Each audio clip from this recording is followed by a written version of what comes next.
I'll be very strategic in my response, but I just wanted to start off by saying that the framework around which I choose to understand and analyze these politics is that it's an appreciation, following Del Ickerman and James Piscatori, that Muslim politics are first and foremost a field of debate and contestation. So, and also again to kind of add and to pick on where Professor Mwakimako had left off, it is also a kind of field of claims making, and in this case on power, authority, and the state. This very important kind of put out there, which is then to say that there was no implication, I feel, from my presentation that all Muslims, in this case in Kenya, are reformers or modernizers. That actually the trend towards reforming Islamic religious practice, but also Islamic public life, was also contested.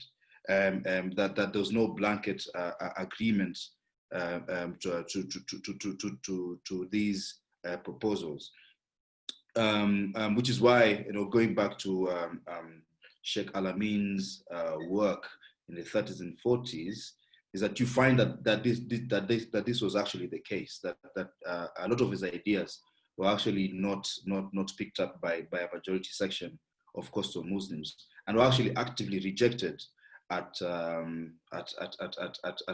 some points. His relationship to Mohammed Qasim Mazrui, I understand that I think Mohammed Qasim Mazrui, who becomes a chief Qadi in Kenya during the post-colonial period, is Professor Hassan Mwakimako will know more about this than me. I think was a nephew, if I'm not wrong, to Sheikh Al-Amin Mazrui, and was also his student, much more importantly, and continued Sheikh Mazrui's work of reforming Islamic public life in the 1960s and 1970s. I would also add that Sheikh Saleh Farsi, who was also Chief Qadi of Kenya, was kind of part of these kind of if you like, intellectual descendants of Sheikh Al-Amin Mazrui. The question regarding the IPK and what I might call the post-1997 community-based organizations, talking about what was the actual link between the IPK and these organizations such as Muhuri and CIPK, Muslim Consultative Council or Forum, if I'm not wrong, is that someone like Abdurrahman Wandati, for example, who was the vice chairman of IPK, or maybe Secretary General, started the Muslim Consultative Forum that becomes very important in the drive for constitutional reform in the late 1990s, becoming part of the Fungamano initiative, for example. Sheikh Dor, also, who was an executive member of the IPK, becomes important in the establishment of the Council of Islamic Preachers of Kenya, CIPK. And I think also, Hawa, you had mentioned some of these individuals and those links as well. To finish off, I would like to kind of add onto Rashid's contribution and say that I completely agree that looking at Al-Shabaab's ideological evolution itself is very key and very important. But also, I'd like to add, having been, because I've kind of looked at the ideological evolution of Islamist politics within Kenya, is that there are so many currents that are very similar to Al-Shabaab's ideological evolution within Somalia. This idea, this conspiracy, presenting a conspiracy that there's a war against Islam. These are also kind of ideological currents that seep through Mombasa, Nairobi, and even other areas in upcountry Kenya. But having said that, it is also very important to differentiate Al-Shabaab's organizational permutations within Somalia and other parts of East Africa. And this, of course, I think is because of the kind of state presence and state power, state authority within those different territories. in Kenya and in Tanzania, in particular, supporters of Al-Shabaab or supporters of any other Islamist organization have operated much more like a network rather than an organization, very different to Al-Shabaab's existence in Somalia. And this is very important to also pay attention to, because it means that there are different kind of possibilities for these groups and these individuals in different territories within East Africa. I think actually that a complete replication of how Al-Shabaab exists organizationally in Somalia might actually happen in Cabo Delgado in Mozambique, because, of course, of a very low kind of state presence.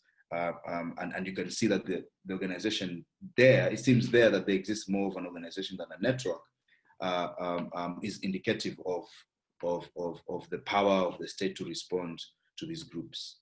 Yeah, I think I'll stop there. Thank you very much, Ngala. Thank you very much for that take on all those comments and the perspective emerging. I will quickly go to Walwa, William, and William, if you are still there. Yes. I'll talk about two things to conclude my presentation. I think there was a question about coming from what I was saying, what sustains these groups, and I think there are two responses here. One, just to follow up to the previous speaker, you are talking about a network, which is now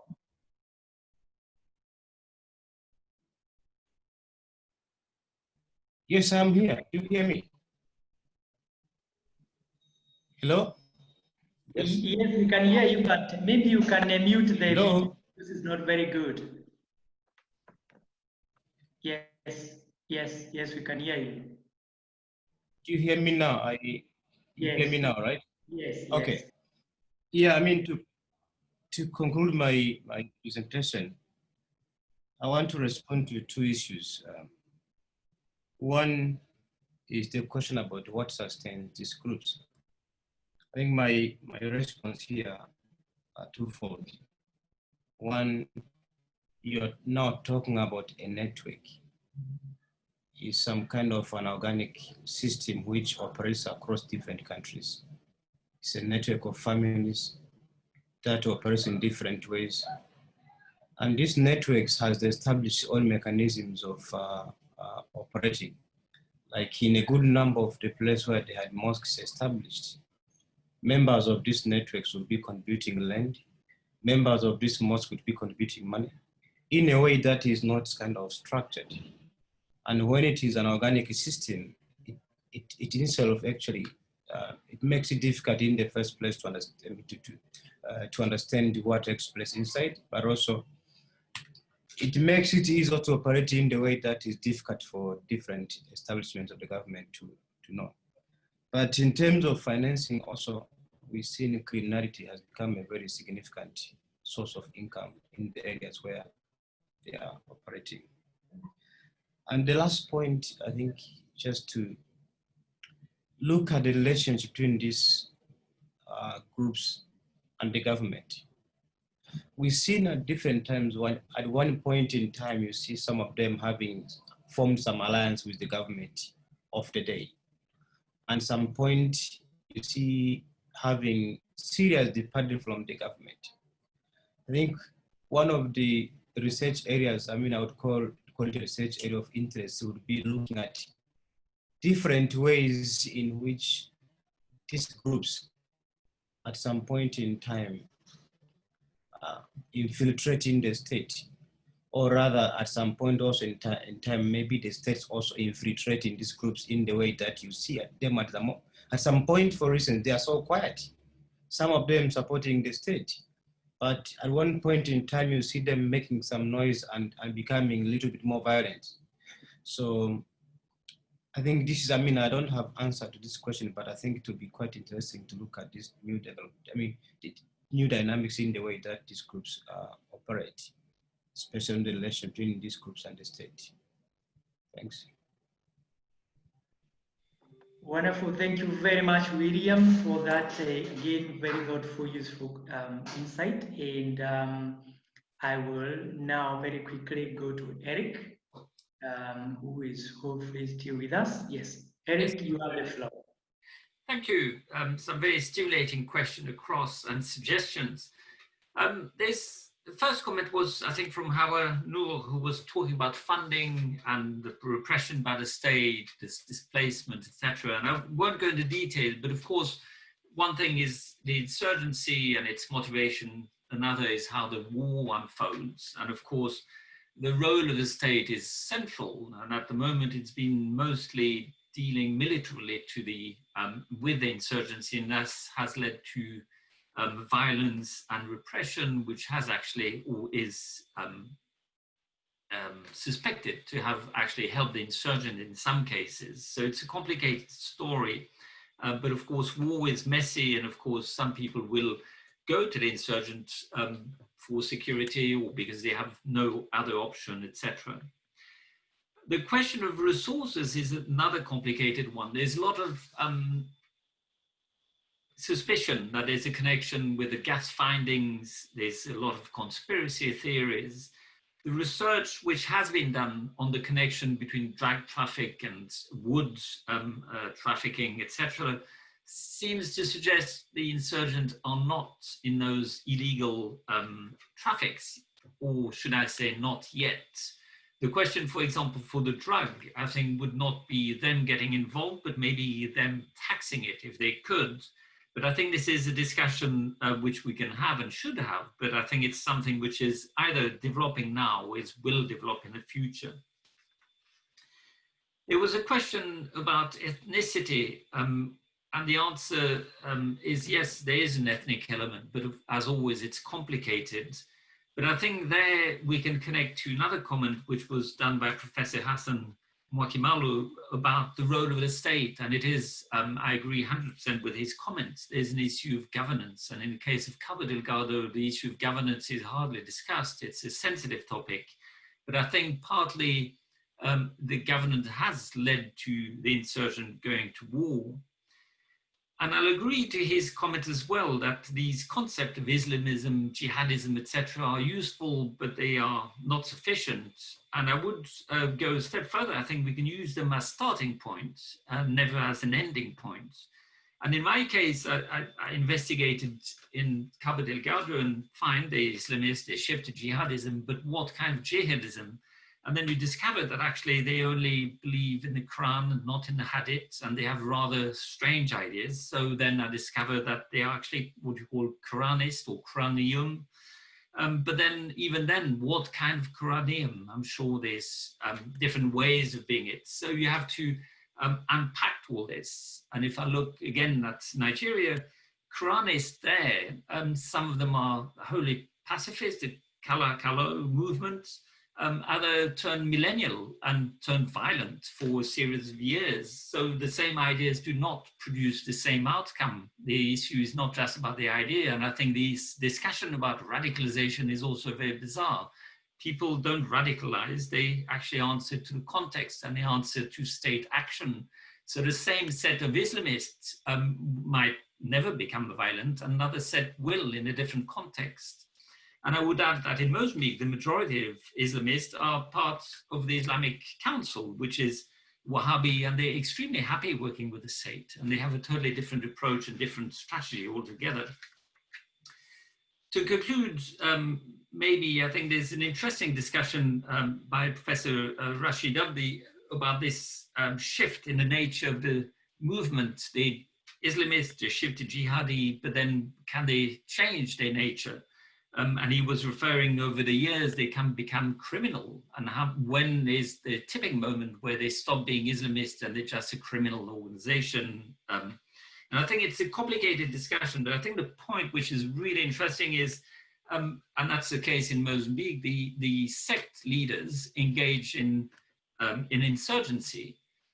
They may drop the insurgency and become a shadow state at some point. That's not the case. But by engaging in military action, they then have a military wing, which within the movement gain power. So the religious element loses some weight. I think it still is dominant, but of course, insurgency evolve, an organization behind the insurgency evolve over time. Whether it lasts 10 or 12 years or more, I don't know if we can run that statistically, but I think it's an interesting question whether they can or they do exhaust themselves over time. I suppose they also can reinvent themselves. So looking at Mozambique, we early on in insurgency, we reaching almost 3 years. And I think after 3 years, what we can draw is they have been effective and they have succeeded running an insurgency for 3 years. I expect they will last quite a lot more. But what we could think about, I think, is also related to that idea of the state. When we look at countering violent extremism or strategies by the state, a military operation will not be enough. We need to actually maybe change the governance of the state. We need to deal with grievances, as it was referred, and maybe change the way the state relates to these communities. And that's part of the solution. So I'll stop there. Thank you. Thank you very much, Eric, again for those very thoughtful interventions. I know we are at 4 p.m. and but I would request those who are still available, if we could take some time and give another round to the rest of the 3 presenters to come back on some of the issues or points that they left unsaid, or they could pick up from the many comments that are coming from the excellent participation of the audience. So I will give the floor to Hawa to go again for 5 minutes, and then we will go that way to Hassan and then Rashid, and then that will take us to about 15 minutes and we'll close. Hawa? Yeah. Thank you, Mutuma. I'd like to answer a few questions quite quickly. And the first one was from Isa Mohammed, who is asking, with the current political climate in Somalia, that is ousting of Prime Minister, make Al-Shabaab advocate for an alternative mechanism of governance. To that, I would say, I would link it to what Prof Hassan Mwakimako said, which is we have to look at this problem also as a governance issue. So Al-Shabaab sort of, you know, I mean, it's a relation in a way also between the state and this non-state actor. So in Somalia, it operates sort of like a shadow government, competes with the government in terms of service provision. So to some extent, as long as the government has challenges of, for example, corruption and inefficiency, then these groups, we've seen from experience that they tend to find a loophole where they get in. So yeah. And then a question by Christopher Hockey, who would like to know more about my research in Kwale, my impression of relationship, if any, between Al-Shabaab and Ansar Sunna. Feel free, Christopher, to write to me. I have a very long quote here that I could read for you, but I think time doesn't allow.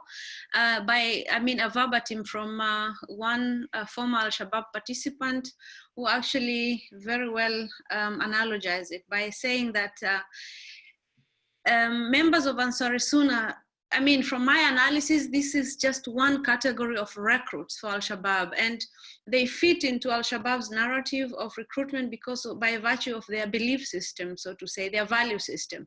And quoting Hassan Zovo in his work, and maybe Prof Hassan Mwakimako as well, this kind of, I'm avoiding to call them ideologies because I do not agree with these terminologies. This value system somehow is very close to the Al-Shabaab thinking.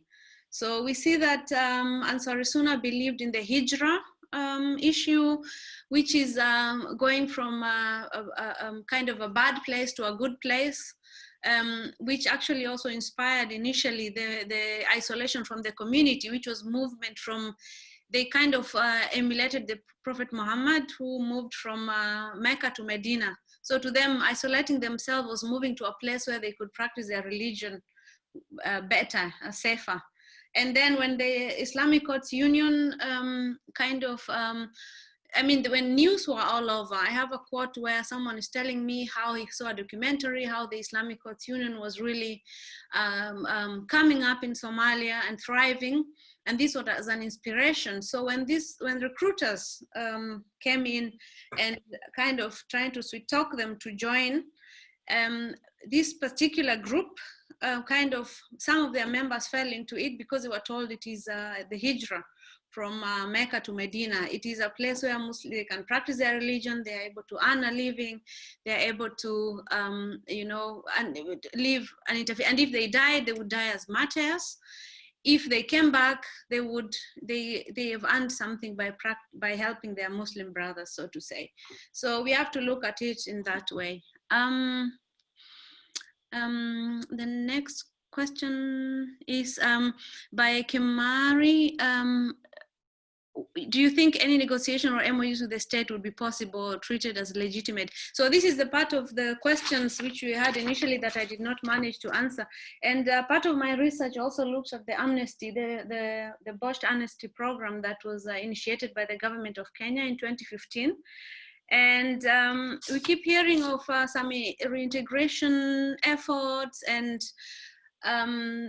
I don't know, as far as I know, because I spent a lot of time with some of these former participants, and as far as I know, some of them are sort of like landmines somewhere. So I would say that there's need for reintegration. To make sure that some of them, there's this report that I mentioned that talks about Mozambique and some of these people moving across the region from Kenya, Tanzania, all the way to Mozambique. So as long as there's no reintegration, livelihoods and efforts to match, serious efforts to put them back, to reintegrate them back to society and make sure that kind of there's hope. In contrast to just being around Ukunda or other places, then I think there's a risk, it's a landmine.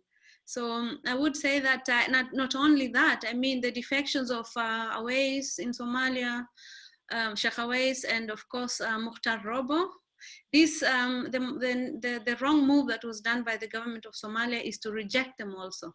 So we need to kind of differentiate the criminal elements in these groups and and some, so that we can encourage others to leave these groups. So yeah.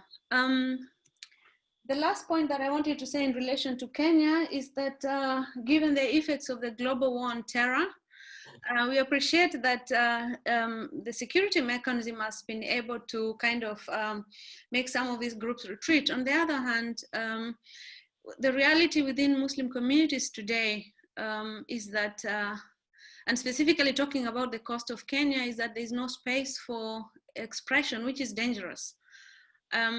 Because apart from sheikhs, the issue of Muslim leadership in Kenya is another very broad topic that should have come here as a dynamic, but then the time would not allow. But then there's a kind of a binary channel where we have sheikhs who are aligned to the government under the auspices of organizations like Supreme Council of Kenya Muslims, Council of Imams and Preachers, who actually kind of agree with the government, work with the government, so to say, cooperate with the government. But on the other hand, there's no space where, apart from CVE platforms, so to say, where individuals, people can come in and even without violence, just talking about issues that touch them. For example, if issues of ID, all these grievances are there, just like in other parts of the country. But there has to be space where people feel safe to talk about it. But as long as there is fear of being labeled a terrorist and being disappeared, I think that is a dangerous trend that awaits the next opportunity to, to arouse and to cause chaos. Thank you very much. I stop there. Thank you, Hawa. Thank you very much. I think you also kind of looked forward into what could be the probability if certain platforms are not available. And I think that's part of the conversation that is very important. I will very quickly go to Professor Hassan for your final thoughts and comments. Thank you again. I'll be very brief, Mutuma. I think this discussion and what we notice globally is, I think we should be interested now in the resilience of religion as a driving force in many societies. And we should also be able to take note that when religion becomes very resilient, it has its own trajectories. And these trajectories will always depend on the reaction and responses to the adversary. It so happens that right now, the religion that we are talking of is mostly the Islamic religion, which appears to be very, very resilient in this part of the East African coast, along the countries of Somalia, Kenya, Tanzania, Mozambique.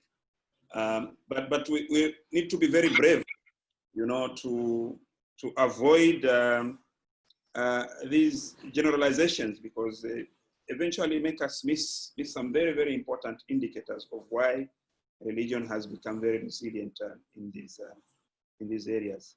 I think also the very internal dynamics within the religion of Islam are also very important to understand, particularly the breakdown of centralized structures of authority within Islamic communities. You know, if you analyze very deeply, is that most of the religious groups are associated with one particular sect in Islam, and these are the Sunnis. And I think, on my perspective, is that it is because the Sunni sect itself lacks a concrete theoretical perspective on how to recognize authority, to such an extent that anybody who establishes a mosque and can have, for example, 5-10 worshippers in that mosque can assume for themselves to be authoritative figures. Compared to, for example, the Shiite communities throughout the world, you find that the Shiites have very centralized forms of recognizing authority, to such an extent that power is controlled within this community. So this, I think, for me, they're very important localized phenomenon that we need to pick very fast to enable us to understand what is happening with these groups. Thank you very much. Thank you very much, Prof. Thank you very much again for those very useful observations. Rashid, your final ones and thoughts. Thank you very much, Dr. Ruteere. One point which I think I would like probably to address, because it has been asked by a number of, I think, you know, the members of the audience have asked a number of questions regarding the issue of Al-Shabaabs and dialogue, and what is the possibility of dialogue with Al-Shabaab at this stage. Some of you who are familiar with my writings probably know that I advocated for dialogue between Al-Shabaab and the government as early as 2011 and 2012. But at that time, there was a lot of false hope that Al-Shabaab will be defeated militarily. And at that time, there was an AMISOM force that was beginning to expand, a mission that was beginning to expand. So there was a lot of, I think, expectation that this was an insurgency that could easily be defeated. However, I think over the years, it has become clear that it is impossible to defeat Al-Shabaab, largely because, again, it feeds on political divisions, it feeds on fragmentation of Somali society, but also the dysfunction in Somalia itself. Just 3-4 days ago, a prime minister was unceremoniously dismissed from government.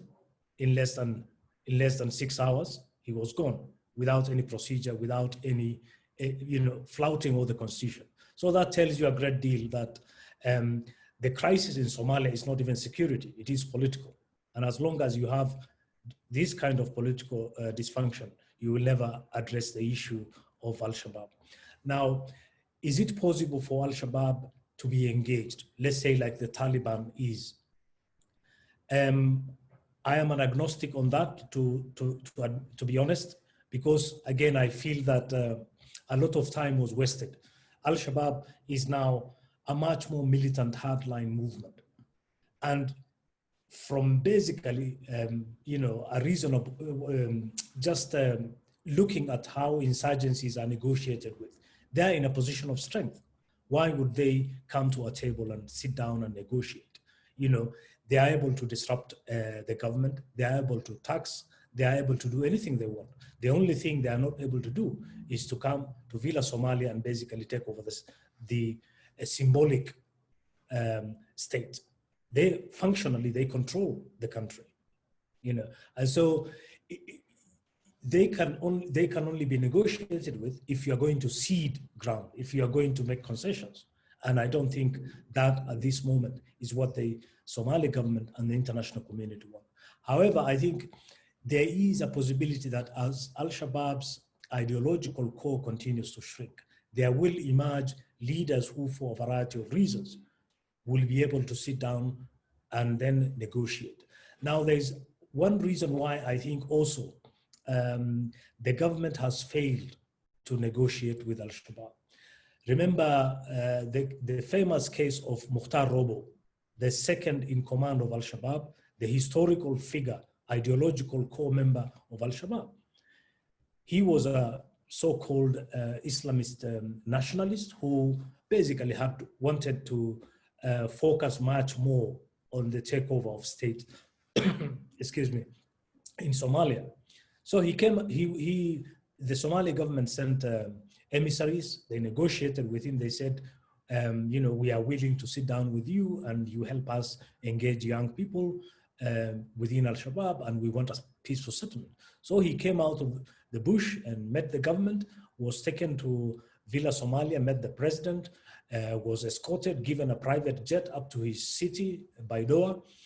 Immediately he showed signs of political ambition and said that I want to run as president for the Southwest state, a regional government. We saw what happened. The might of the Ethiopian army was deployed. He was blindfolded, put into a helicopter and flown to Mogadishu, and he is now incarcerated. Now, if you are an Al-Shabaab commander and you wanted desperately to negotiate with the government, why would you negotiate having seen what has happened to Robo?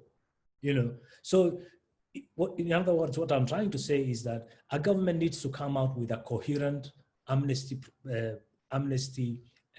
plan, strategy, which is clear, which is transparent, so that it can attract people who are within Al-Shabaab so that they can come, and then you have a process. You don't have a process, you have a promise that we will welcome anybody from the bush, we will give you amnesty, but immediately they come out of the bush, we know what happens, they're arrested. And so that is, I think, part of the problem which Somalia faces, that they do not have a credible, coherent amnesty plan with enough, I think, power to attract people from Al-Shabaab. I'll stop there. Thank you.